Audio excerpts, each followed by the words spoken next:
Заходя в зал, где его чествовали, Федор Романович Мамонов растерялся. Ветеран был приятно удивлен тем, сколько людей пришло поздравить его со столетием. Как взглянул, сколько же людей позаботились с таким другом, как я.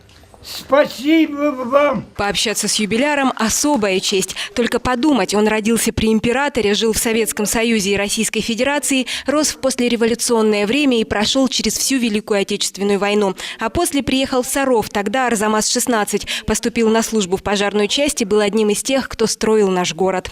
Не было ничего в этом городе. Сварку делают, где колючую проволоку найдут, где чего. А все терпели, все радовались.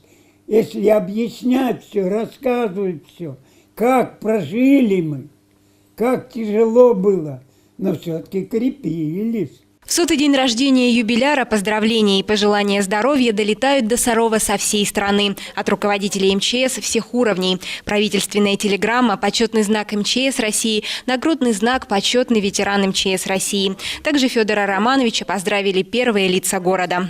На вашем опыте мы сейчас служим. И здесь многие сидящие, они не просто там внуки, есть некоторые праправнуки по возрасту, которые годятся вам в праправнуки. Поэтому все, что вы заложили, сейчас мы внедряем, продолжаем.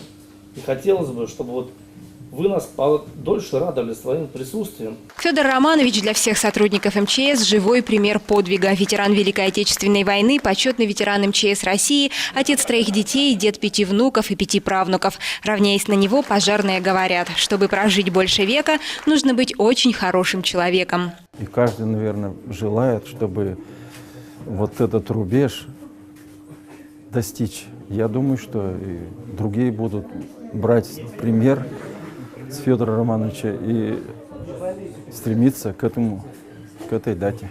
Завершая торжественное мероприятие, собравшиеся сделали общее фото. И каждый выразил надежду на то, что еще не раз встретится с Федором Романовичем.